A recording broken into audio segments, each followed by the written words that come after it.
Hello guys, welcome to my channel. उम्मीद करती हूँ आप सब अच्छे होंगे। सो गाइस, आज हम एक स्टोरी डिस्कस करने वाले हैं गुरु और शिष्य की। So let's start. गुरु की अनमोल सीख जो सब बदल कर रख दिया।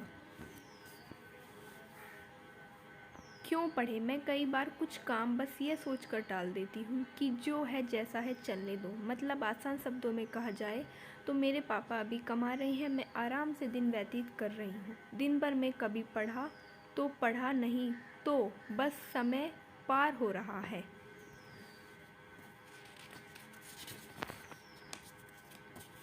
मैं अपनी आरामदेह जीवन से बाहर आकर पढ़ाई करने, जीवन में कुछ बड़ा करने की सोच ही नहीं पाती हूँ। लेकिन इस कहानी ने मेरा नज़रिया बदल कर रख दिया। अब मैं समय का महत्व को पूरी तरह समझ चुकी हूँ। बहुत ही बेहतरीन कहानी, एक बार ज़रूर पढ़ें। इसे पढ़ने के बाद आपका जीवन बदल जाएगा। 2 मिनट निकाल कर ज़रूर पढ़ें इस कहानी को।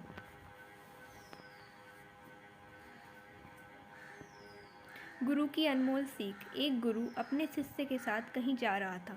चलते चलते उन्हें प्यास लगी तो वो दोनों एक खेत के पास रुक गए। खेत की हालत देखकर लगता था कि खेत का मालिक खेत पर जरा भी ध्यान नहीं देता है। उन्होंने देखा खेत में एक घर भी है। दोनों जाकर दरवाज़ा खटखटाते हैं। घर में से एक आदमी, उसकी पत्नी और 2 बच्चे बाहर आते हैं। सभी ने फटे पुराने कपड़े पहने होते हैं।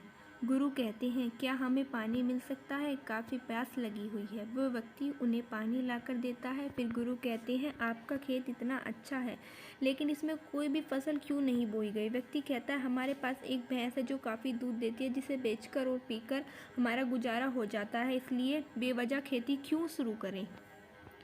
गुरु कहते हैं, क्या हम आज की रात यहाँ रुक सकते हैं? कल सुबह होते ही हम यहाँ से निकल जाएंगे। व्यक्ति कहता है, ठीक है, आप यहाँ रुक सकते हैं। आधी रात होते ही गुरु अपने शिष्य से कहते हैं, उठो, हमें अभी के अभी यहाँ से निकलना है, लेकिन जाने से पहले हम इस व्यक्ति की भैंस को पहाड़ से गिराकर मार देंगे। यह सुनकर शिष्य को काफ़ी बुरा लगा, लेकिन वो अपने गुरु की बात नहीं टाल पाया। 10 वर्ष बाद जब शिष्य अपनी शिक्षा पूरी कर लेता है, तब वह सोचता है कि क्यों ना अपनी गलती को सुधारा जाए। उस आदमी के पास वहाँ जाकर उसकी मदद की जाए। शिष्य उसी गांव, उसी जगह वापस जाता है और देखता है वहाँ के सारे खेत दूर दूर तक काफ़ी फल लगे हुए और वहाँ एक बहुत बड़ा घर भी है। शिष्य को लगता है शायद वो आदमी सब कुछ बेचकर यहाँ से जा चुका होगा। शिष्य वहाँ से वापस जाने लगता है। तभी वहाँ घर के आगे एक कार आकर रुकती है। कार में से वही व्यक्ति बाहर आता है जिससे शिष्य 10 साल पहले मिला था। शिष्य उसके पास जाकर कहता है, आपने मुझे पहचाना? मैं 10 साल पहले आपसे मिला था। व्यक्ति कहता है, हाँ, उस दिन को मैं कैसे भूल सकता हूँ। शिष्य कहता है, आप बहुत गरीब थे, आखिर आप इतने अमीर कैसे बने? व्यक्ति कहता है, मैं क्या बताऊँ, आपके जाने के बाद मेरी भैंस की मौत हो गई। मैं कुछ दिन काफ़ी दुखी रहा, परेशान रहने लगा, लेकिन जीवन के लिए कुछ तो करना ही था।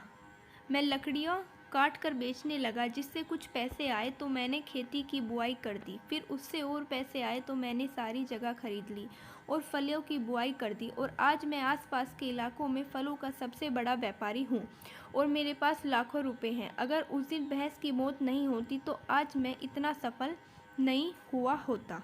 तो इस कहानी से हमें क्या सीख मिलती है? जीवन की सीख मिलती है।